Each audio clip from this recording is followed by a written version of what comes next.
Hello and welcome to the Climbing Daily Friday Gear Show, and welcome to Ratho Climbing Wall and Robbie Phillips. Nice to see you, man. Good to see you, man. So tell me, we're in the middle of Ratho here, so it's a little bit noisy.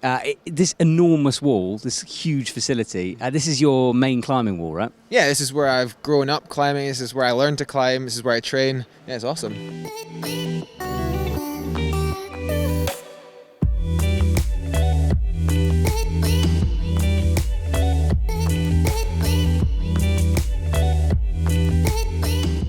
You have got your trad rack here with us today, and I thought we'd have a little chat about trad gear, because usually when we do this with pro climbers, they're sponsored by someone. Although they like the gear, they have to use the gear. But you, although you're sponsored by Ederids, they don't make things like cams and nuts. So the stuff you got on your rack is stuff you actually like to use. Yeah, exactly. And I've kind of done that on purpose, just because when it comes to like protecting yourself and trad climbing, big walls and sort of scary multi-pitches, I just don't want to like take any chances. I want to use the gear that I really like to use. It's just basically as simple as that. And you've got a cool selection here, so I'm geeking out a little bit. But let's start with the more normal things. First thing that draws my eye: Black Diamond ultralights. Yeah. A couple of them. Yeah, a couple of them. Yeah. Why ultralights over the normal C4, standard model? Yeah, I mean basically just because they're lighter. That's like the basic reason I went for these, and because mostly what I'm using them for is big wall climbing. I want to have my rack as light as possible, and that's simply the only reason I really went for them. But I really like them. In the bigger sizes, I think BD Camelots are really great. It's just the smaller sizes I've chosen to go for something a bit different. With big wall climbing, I haven't done a lot of it, so this might be completely wrong, but I'd imagine it's quite hard on gear. You're aiding sometimes, you're pulling on it, it's got to take some abuse. Have you had any issues with durability of the ultralights?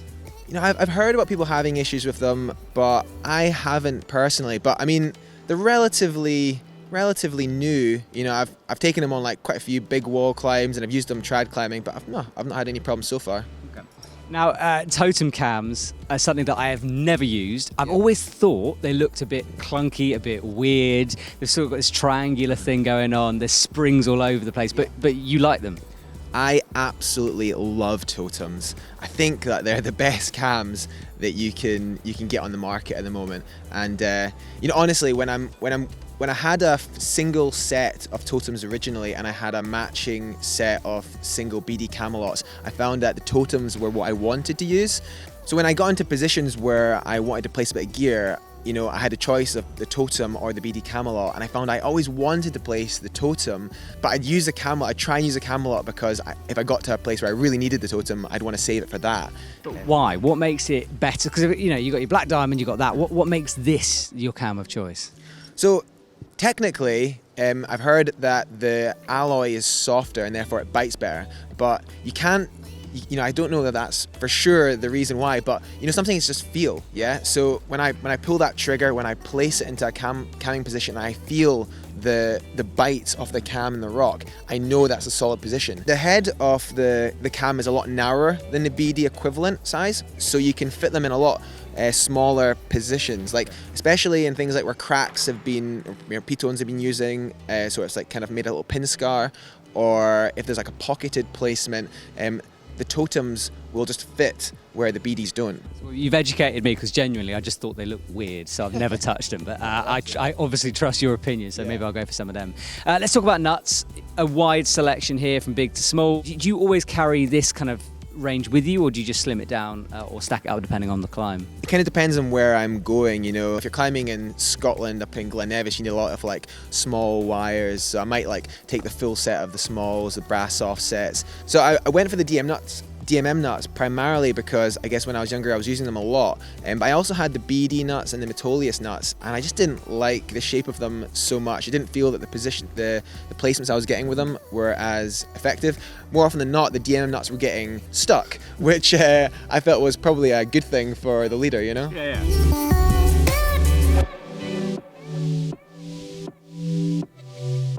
Right, these things. Yeah. Bull nuts, right? So this is like a totally new piece of gear for me. I've actually only placed this once, and it was actually between my door and my door frame back home when I first got them.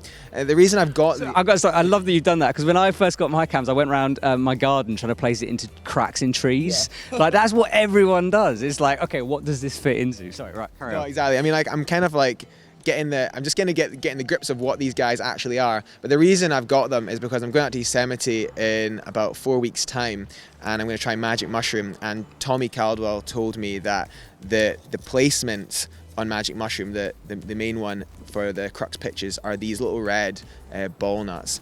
So these are made by Trango. Yeah. And the idea is that they sort of slide into a crack, and then you extend that little bit of brass thing, and it kind of just fills up the gap. So that's exactly what so it's sort of like a nut and a cam. Yeah, somewhere between a nut and a cam. I think for much narrower placements that cams wouldn't normally be able to fit into. And so they're a very specialist piece of gear. Probably not something that I would carry on my general trad rack whilst going on-site climbing, but for something very specific, they would probably be, important. Have you got any idea, because I know you're trying to free a lot of routes in Yosemite, but can you aid on these things, or is it not advised? Like, I've never heard of anyone sort of aiding on them, but I guess you could do if they stick. You can aid on anything. I've seen Andy Kirkpatrick aiding with a book before. So, I mean, in the Dolomites, there's lots of like wooden things stuck into the wall and crowbars and stuff. So I'm pretty sure you can aid on these, yeah. Right, brilliant. There we go. Andy Kirkpatrick, thank you very much. And then, being with Edelrid Quickdraw wise, you have got Edelrid Quickdraws. What's your sort of quick draw, big wall choice? Okay, so I've got a selection here. Primarily, I go for the slings here, the Edelrid 8mm Dyneema slings matched with the Mission carabiners, or as you can see here, a much smaller carabiner, the 19G carabiner, which does what it says on the tin. It's 19 grams, which is next to nothing. The Mission carabiners are slightly larger, so I kind of got a selection of them depending on what I want to do. I've also got them anodized for all my cams as well, so they're the 19Gs on the cams. And I guess like having the extendable sling just allows me to sort of have a bit more freedom when placing gear and being able to avoid situations where I might get a lot of rope drag. This looks like a toy carabiner. Yeah. Is it rated? Oh, totally. It's really funny actually. When I first got these, I was on a sport climbing trip to Sayus with a friend, and he didn't trust them, and so he placed 2 quick draws with these in the boat. I was like, I think that's probably more dangerous. I'm not actually sure, but yeah, they're amazing, super cool. Something else I'd really like to mention as well are these guys here. They're also an Edelrid sort of screw gate, but they're actually a snap beaner. They've got this little thing here. They're called sliders. Mm-hmm. I think they're amazing. They're super lightweight. You can also they can turn all the way through on any small eyelet.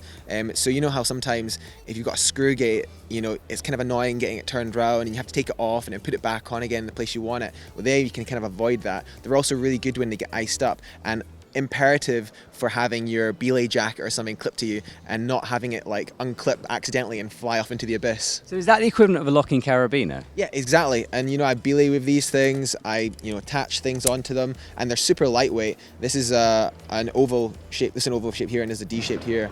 So yeah, they've got the 2 sizes, and they're just amazing. Yeah, that is cool. I've never seen that before, like ever. So I use like normal twist lock ones. I hate the magnetic ones, and I hate the ones that you have to push up and push back, but that's just a thumb access. Yeah, that's so easy. Yeah, no, it's super cool. And I mean, I've been using these for the last 2 years. I've also got them anodized in blue for different things. Sometimes I just want to, quickly grab my shoes. I know they're the ones in the blue. And when you've got everything on your belay, sometimes it's good to have them colored as well. Nice. And then kind of just the last couple of pieces, you've got some smaller totem cams, like very similar to sort of alien cams of old. And again, like I have a yellow one of this that I'm superstitious about. Yeah. So whenever I'm on a trad route, I put it on my harness. Even though I kind of know I won't use it, I put it on because it makes me feel safe. Yeah. Is that weird? I don't think so. I think it's always good to have like those little bits of gear that you know that you're probably going to need it at some point, or you can fit into a lot of places. And that's what's brilliant about these totem basics. And again, like they are basically aliens. They've got that sort of softer alloy which shared with these totems here, and they just fit into so many places. I've placed them so often. I always have the blue, the green, and the yellow on my harness. at all times, basically. Those combined with the C3s, which unfortunately have gone out of production, but they're awesome as well. Cool. Well, I know you've got a trip to Yosemite coming up. You'll be putting this to the test. Yeah. Thank you for showing it to me. It's been fascinating. I like the fact you've got lots of different stuff, and it's obviously just been shaped to suit you and your climbing. Very, very cool. Yeah, no, that's totally it. It's yeah, this is my personalised selection of trad gear for big wall climbing. Cool. Well, I'll stick some links in the description below if we sell anything that Robbie's been talking about and you want to get your hands on it. Thanks for watching, and do come to Ratho if you're in the area, because this place is mega. See you soon.